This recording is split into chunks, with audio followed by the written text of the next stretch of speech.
Hello everyone, welcome to জ্ঞান সিন্ধু।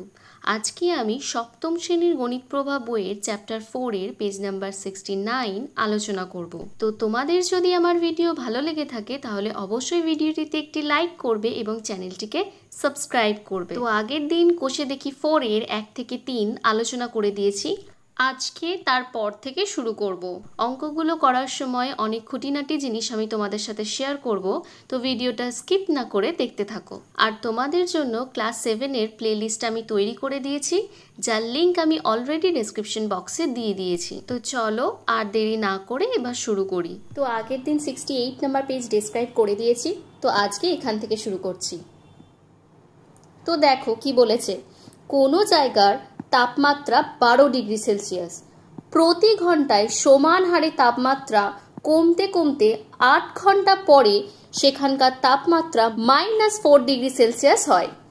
সেখানে প্রতি ঘন্টায় কত ডিগ্রি তাপমাত্রা কমেছে হিসাব করি। তাহলে কি বলেছে, কোনো একটা জায়গার তাপমাত্রা ছিল 12 ডিগ্রি সেলসিয়াস। এখন সেখান থেকে টেম্পারেচারটা আস্তে আস্তে করে কমতে শুরু করে। কমা মানে কি, জিরোর দিকে যাওয়া, কিন্তু তাপমাত্রা কমতে কমতে জিরোরও নিচে নেমে গেছে কোথায় না -4-এতে। তাহলে মোট কতটা তাপমাত্রা কমেছে? এইখানে 12 ডিগ্রি সেলসিয়াস কমেছে, তার সাথে এখানে আরও 4 ডিগ্রি সেলসিয়াস কমেছে। তাহলে কতটা কমেছে জানার জন্য 12 ডিগ্রি সেলসিয়াস থেকে -4 ডিগ্রি সেলসিয়াসকে আমি বিয়োগ করে দেব। তাহলে চলো করে নিই। কি লিখবো না, 8 ঘন্টায় তাপমাত্রা কমেছে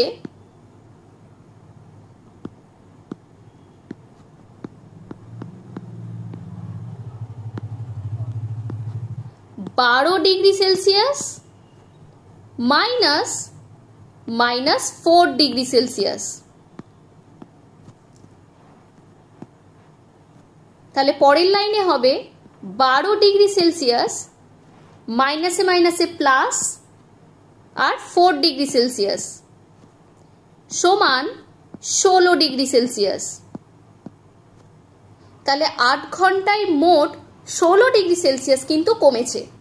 এখন প্রশ্ন করেছে প্রতি ঘন্টায় মানে 1 ঘন্টায় কত ডিগ্রি তাপমাত্রা কমেছে হিসাব করি। তাহলে বার করে নিই। 1 ঘন্টায় তাপমাত্রা কমেছে 16 ডিভাইডেড বাই 8 ডিগ্রি সেলসিয়াস। ভাগ করলাম কেন? কারণ 8 ঘন্টায় যে পরিমাণ তাপমাত্রা কমেছে 1 ঘন্টায় নিশ্চয়ই তার থেকে কম তাপমাত্রা কমেছে, সেই জন্যই ভাগ করেছি।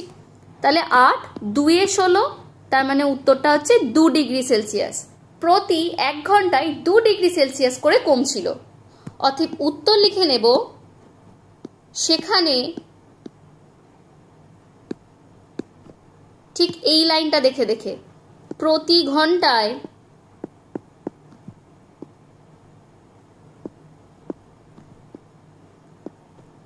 2 ডিগ্রি সেলসিয়াস তাপমাত্রা কমেছে। দেখো ক্লিয়ার হয়েছে কিনা। তাহলে চলো চলে যাই নেক্সট ম্যাথে, নাম্বার 5-এ। দেখো নাম্বার 5-এ কি বলেছে, একটি খনিতে একটি লিফট 8 মিনিটে 24 মিটার নিচে নামে। লিফটটি যদি সমবেগে চলে তবে লিফটটি 6 মিনিটে কত মিটার নিচে থাকবে দেখি। তাহলে 8 মিনিটে 24 মিটার নিচে নেমেছে, 1 মিনিটে কতটা নেমেছে বার করব, তারপর 6 মিনিটে কতটা নিচে নেমেছে বার করব। তারপর জিজ্ঞাসা করেছে ওই লিফটটা যদি ভূমির 10 মিটার ওপর থেকে নিচে নামতে শুরু করে তবে 70 মিনিটে ভূমির কতটা নিচে থাকবে হিসাব করি। তাহলে আগে এইটুকুর হিসাবটা করে নিই। তাহলে কি লিখবো না, 8 মিনিটে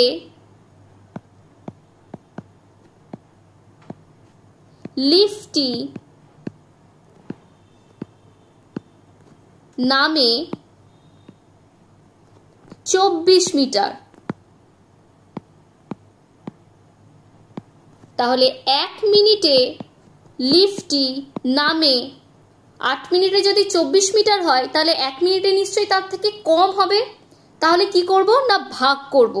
তাহলে 24 ভাগ 8 মিটার সমান 8 3 24, তাই 3 মিটার। মানে 1 মিনিটে লিফটটা 3 মিটার নিচে নামতে পারে। তাহলে 6 মিনিটে বার করে নিই। 6 মিনিটে লিফটটি নামে, 1 মিনিটে যদি 3 মিটার নামে, 6 মিনিটে তাহলে বেশি নামবে। তাহলে 6 এর সাথে 3 কে গুণ করে দেব, যেহেতু বেশি নামছে। তাই 6 গুণ 3 মিটার সমান হচ্ছে 18 মিটার। এখন পরের অংশটায় কি বলেছে দেখো, ওই লিফটটা যদি ভূমির 10 মিটার উপর থেকে নিচে নামতে শুরু করত, তবে 70 মিনিটে ভূমির কতটা নিচে থাকতো হিসাব করি। তাহলে 1 মিনিটে তো 3 মিটার নামে আমরা দেখে নিয়েছি, এবং 70 মিনিটে কতটা নামছে সেটা একটু আগে হিসাব করে দেখে নিতে হবে। তাহলে পরের অংশটাই হবে 70 মিনিটে লিফটটি নামে 3 গুণ 70 মিটার সমান 210 মিটার। এখন বলেছে লিফটটা যদি ভূমির 10 মিটার উপর থেকে নিচে নামতো, তাহলে এটা যদি ভূমি হয় আর লিফটটা যদি এইখান থেকে নামা শুরু করে, মানে এইখানটা ধরো 10 মিটার, তাহলে এখান থেকে কতটা নামবে না 210 মিটার নামবে। মানে ধরো এই রকম কোনো জায়গাতে গিয়ে পৌঁছেছে, মানে এইটুকু অংশটা হচ্ছে ভূমির নিচেতে আছে, মানে এই পুরো লেন্থটা হচ্ছে 210 মিটার। এখন যদি এইটুকুটা 10 হয় আর লাল কালি দিয়ে যেটা করেছি সেটা যদি 210 হয়, তাহলে এই গ্রিন কালিটা কতটা ডিস্টেন্স হবে, 210 মাইনাস 10 হবে, সমান হচ্ছে 200 মিটার। 200 মিটার লেন্থটা কিন্তু ভূমির নিচের দিকের লেন্থ। তার মানে লিফটটা এখান থেকে চলা শুরু করেছে আর এইখানে গিয়ে থেমেছে। তাহলে 70 মিনিটে ভূমির কতটা নিচে থাকবে না সেটা হচ্ছে 200 মিটার। তাহলে চলো লেখাটা লিখে নিই। কি করব না এইখান থেকে এতটা লিখে নেব। তাহলে চলো শুরু করে দিই। ওই লিফটটা যদি ভূমির 10 মিটার ওপর থেকে নিচে নামতে শুরু করে,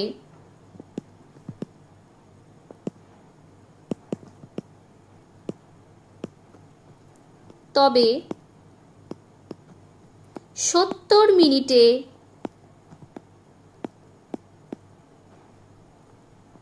ভূমির 210 মাইনাস 10 মিটার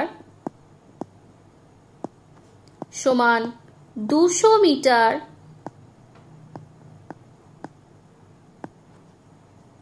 নিচে থাকবে।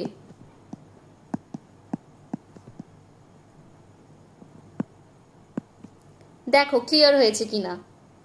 তাহলে চলো চলে যাই নেক্সট মেথড নাম্বার 6-এ। দেখো 6-এর দাগে কি বলেছে, নিচের ফাঁকা ঘরগুলি পূরণ করি। এইখানে যেই ফাঁকা ঘরগুলো দেখতে পাচ্ছ এইগুলোর মান বার করতে হবে। তাহলে চলো এক একটা করে নিই। দেখো প্রথমে কি করবে না, এই যে ফাঁকা ঘরটা দিয়েছে এই ফাঁকা ঘরটার একটা মান ধরে নেবে। তাহলে এখানে লিখে নেবে ধরি, ধরি লেখার পর একটা কমা দেবে, ফাঁকা ঘরটির মান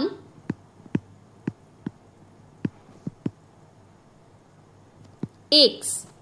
এখানে x এর মান বার করতে গেলে তোমাকে কয়েকটা জিনিস মাথায় রাখতে হবে। যার মান বার করছি মানে x এর মান বার করছি, সেই ক্ষেত্রে এক্সকে সবসময় পজিটিভ রাখতে হবে।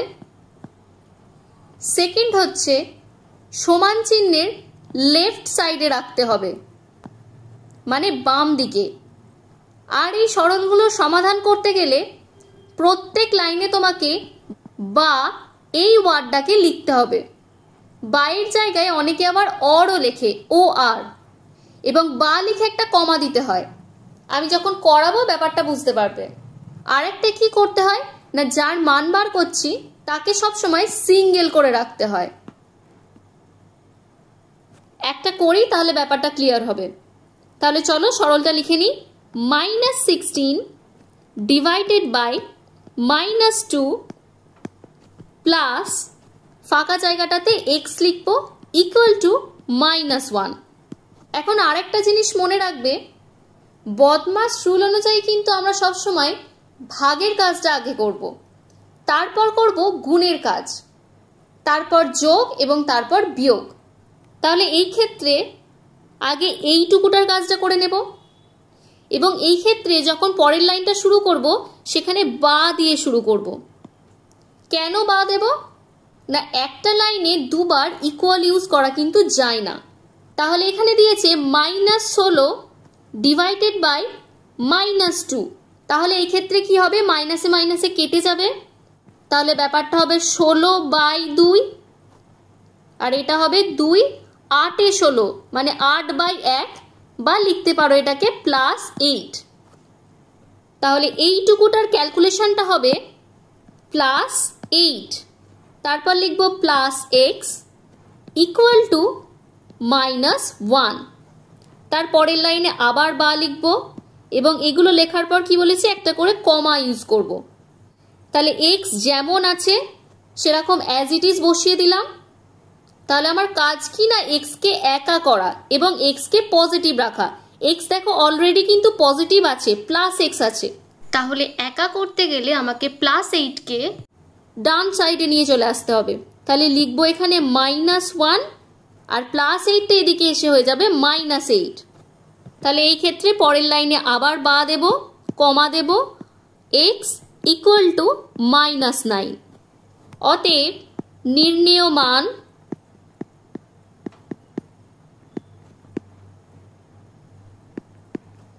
-9। তাহলে দেখো পয়েন্টগুলো ক্লিয়ার হলো কিনা। এক্সকে আমরা পজিটিভ রেখেছি, এখানে দেখো +x রয়েছে। এক্সকে আমরা লেফট সাইডে রেখেছি, দেখো এখানে লেফট সাইডে আছে। প্রত্যেকটা লাইনে বা লিখেছি, তাহলে দেখো এই যে বা লিখেছি, এবং এক্সকে আমরা সিঙ্গেল বসিয়েছি। এখানে দেখো এক্স এর সাথে কিন্তু কোনো ধরনের অ্যাডিশন, মাইনাস, মাল্টিপ্লিকেশন, ডিভিশন কোনো ধরনের কিন্তু নাম্বার অ্যাড নেই। সেই ক্ষেত্রে এক্স এর ভ্যালু বেরিয়েছে -9। দেখো ব্যাপারটা ক্লিয়ার হলো কিনা। তাহলে চলো চলে যাই নাম্বার 2-তে। তো দেখো বাম সাইডে লেখাটা আমি লিখে নিয়েছি। তাহলে নাম্বার 2টাতেও ফাঁকা ঘরের মান আমরা এক্স ধরে নেব। তাহলে লিখে নিই, ধরি ফাঁকা ঘরের মান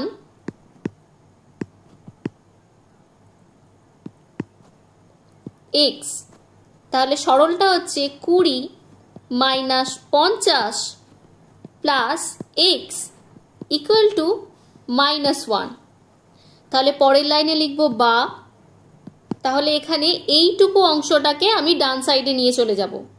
তাহলে +xটা বাম সাইডে থাকবে, x ইকুয়াল টু -1।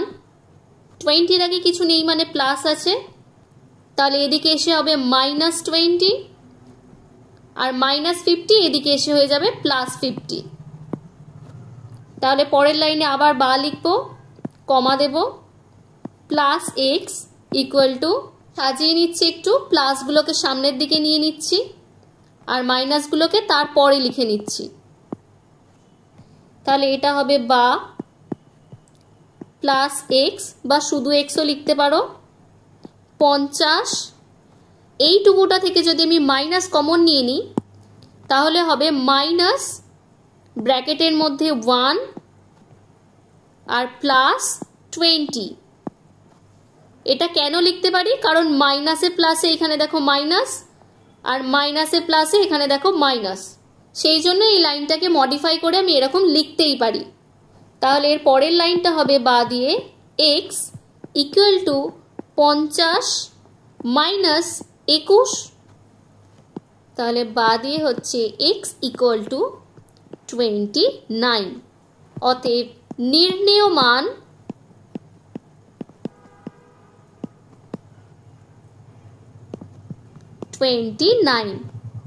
তাহলে দেখো এক্স কে পজিটিভ রেখেছি, এই যে লেফট সাইডে রেখেছি, একদম বা ইউজ করেছি প্রত্যেকটা লাইনে, আবার এক্স কে সিঙ্গেল রেখেছি।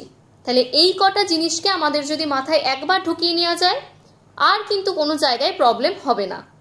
প্রত্যেকটা অঙ্কের কিন্তু একটা ফরম্যাট থাকে। ফার্স্টে অঙ্কটাকে লিখতে হবে, তারপর ক্যালকুলেশনের ফরম্যাটটা তোমায় দেখাতে হবে, তারপর ক্যালকুলেশন করতে হবে, তারপর একটা উত্তর লিখতে হবে অতএব দিয়ে বা উত্তর বলে। এই ফরম্যাটগুলো যদি প্রত্যেকটা অঙ্কের জন্য মেনটেন করতে পারো, তোমাকে অঙ্কে কোনো জায়গাতে কিন্তু নাম্বার কাটবে না। তাহলে চলো চলে যাই নেক্সট ম্যাথে নাম্বার 3-তে।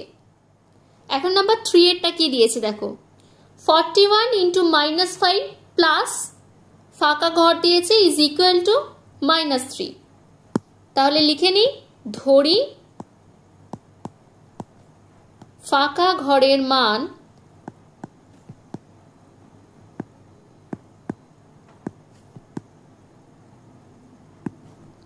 x। তাহলে 41 into -5 plus x equal to হচ্ছে -3। এখন বদমাস রুল অনুযায়ী আমরা কি জানি, গুণের কাজটা আগে হয়। তাহলে বা দিয়ে একটু গুণের কাজটা করে নিচ্ছি। 5 1 5 আর 5 4 20 -20 প্লাস এক্স ইকুয়াল টু হচ্ছে -3।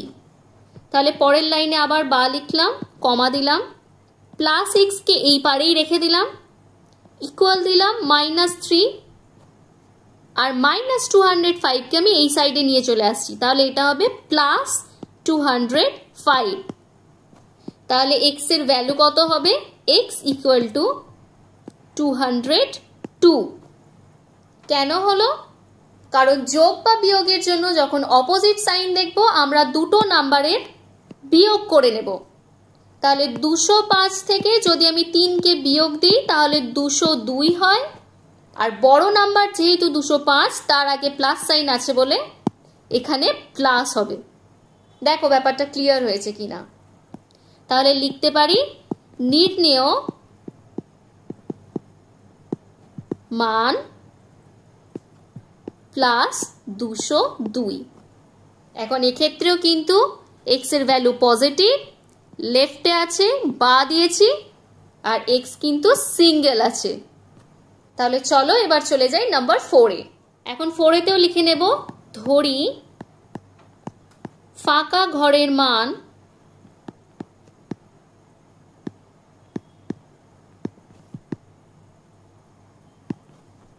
এক্স। তাহলে -9 into -3 into x equal to হচ্ছে -81। এখন গুণের কাজটা আমরা একটু করে নিই। 3 9 27 হয়, তাহলে লিখলাম 27, আর মাইনাসে মাইনাসে প্লাস, তাহলে +27 গুণ এক্স ইকুয়াল টু হচ্ছে -81।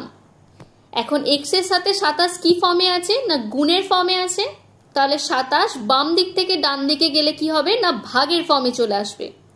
তাহলে এক্স ইকুয়াল টু হচ্ছে -81 ডিভাইডেড বাই +27। এখন 9 দিয়ে যদি কাটাকুটি করি, 9 3 এ 27 আর 9 9 81, মাইনাস আছে বলে মাইনাস বসলো। তাহলে 3 1 কে 3 আর 3 3 এ 9, তাহলে -3 বসলো। তাহলে -3 ডিভাইডেড বাই 1 কে আমরা কি লিখতে পারি, -3 লিখতে পারি। তাহলে বা x ইকুয়াল টু হচ্ছে -3। অতএব নির্ণেয় মান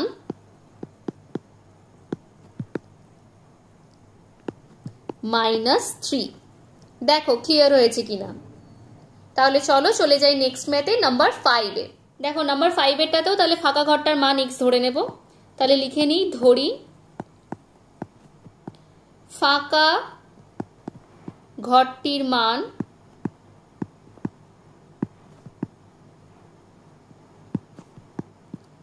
x, তাহলে -15 ডিভাইডেড বাই -5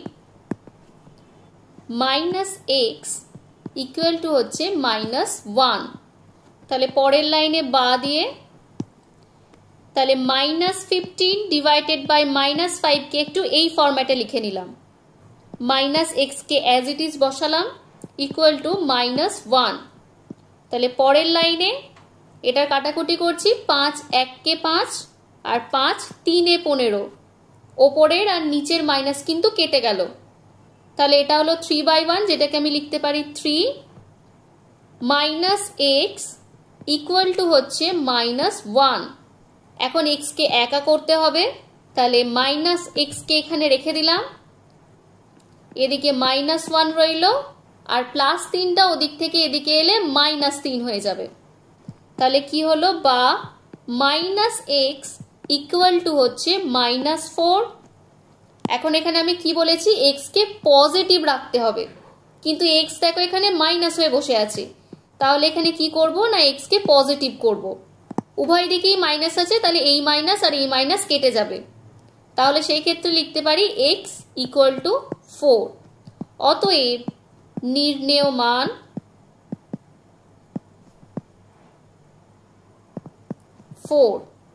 দেখো ক্লিয়ার হয়েছে কিনা। তাহলে চলো চলে যাই নেক্সট ম্যাথে নাম্বার 6-এ। এখন নাম্বার 6-এরটাতেও লিখে নেব, ধরি ফাঁকা ঘরের মান x। তাহলে এটা হচ্ছে -18 divided by x plus 3 equal to হচ্ছে -6। এখন একটা জিনিস মনে রাখবে, যদি দুটো নাম্বারের মাঝখানে গুণ এবং ভাগ থাকে, সেই দুটো নাম্বারের মাঝে বন্ডিংটা একটু বেশি স্ট্রং হয় অ্যাজ কম্পেয়ার টু বিয়োগ এবং যোগ। তাহলে এই ক্ষেত্রে নেক্সট লাইনে এইটুকু অংশের যে বন্ডিংটা সেটা একটু বেশি, কারণ এই দুটো নাম্বারের মাঝখানে ডিভিশনের সাইন আছে। তাহলে বাম দিক থেকে ডান দিকে কে যাবে না, শুধুমাত্র এই +3টা যাবে।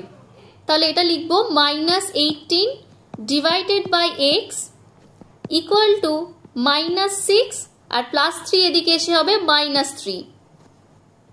এখন -18 ডিভাইডেড বাই x কে লিখতে পারি ঠিক এইভাবে, আর এইদিকে -6 -3 ইজ ইকুয়াল টু হচ্ছে -9। এখন -9 এর নিচে কিছু নেই মানে আমি কি ধরতে পারি, 1 ধরতে পারি।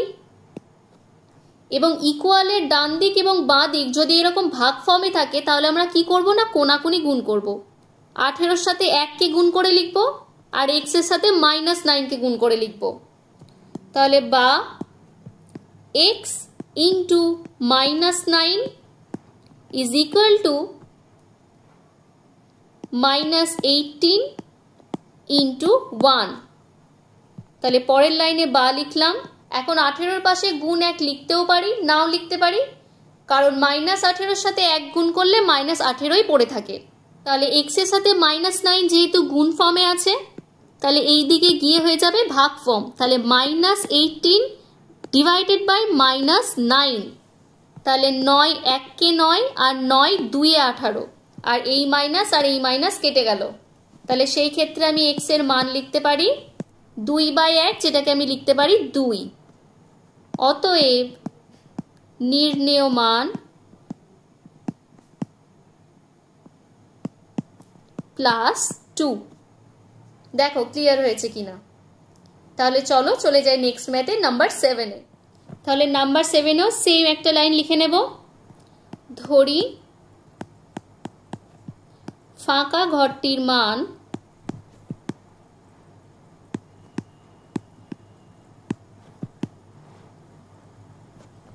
x।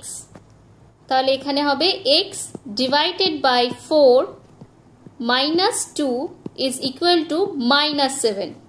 এখন আমি কি বলেছি, সরলের মধ্যে গুণ এবং ভাগের সাথে যেই দুটো নাম্বার থাকবে তাদের বন্ডিংটা একটু স্ট্রং হয়। তাহলে সেই ক্ষেত্রে শুধুমাত্র -2টা কিন্তু ডান সাইডে যাবে।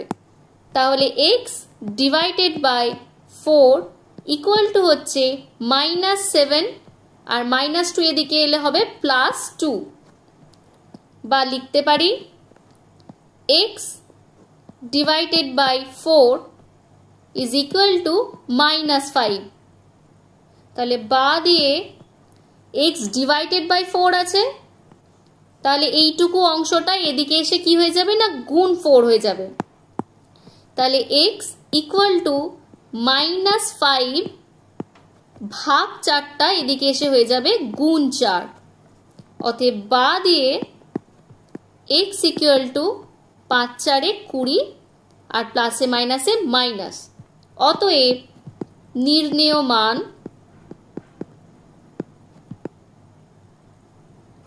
-20।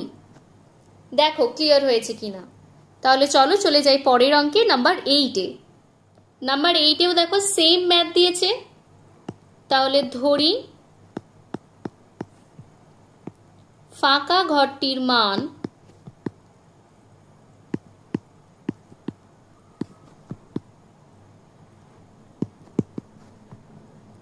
x। তাহলে x into -1 plus 9 equal to হচ্ছে 0। তাহলে এই ক্ষেত্রেও কিন্তু +9টা একমাত্র ডান সাইডে যাবে। তাহলে x ইন্টু -1 ইকুয়াল টু হচ্ছে -9। এখন x এর সাথে -1 যেহেতু গুণ ফর্মে আছে, তাহলে ইকুয়ালের ওই সাইডে গিয়ে ভাগ ফর্মে হয়ে যাবে। তাহলে এটাকে লিখতে পারবো -9 ডিভাইডেড বাই -1। তাহলে পরের লাইনে x এর ভ্যালু কত দাঁড়াচ্ছে, মাইনাস আর মাইনাস কেটে যাচ্ছে, তাহলে 9/1 দাঁড়াচ্ছে। 9/1কে কিন্তু আমরা 9 লিখতে পারি। অতএব নির্ণেয় মান +9। দেখো ক্লিয়ার হয়েছে কিনা। তো আজকে পেজ নাম্বার 69-এর 4-এর দাগ, 5-এর দাগ আর 6-এর দাগটা ডিসকাস করলাম। নেক্সট দিন এই পেজেরই 7, 8 আর 9-এর দাগ, এই 3টে দাগের অঙ্ক ডিসকাস করে দেব। তো তোমাদের যদি আমার ভিডিও ভালো লেগে থাকে তাহলে অবশ্যই ভিডিওটিতে একটি লাইক করবে এবং চ্যানেলটিকে সাবস্ক্রাইব করবে। তো আজকের জন্য এইটুকুই, দেখা হচ্ছে নেক্সট ক্লাসে।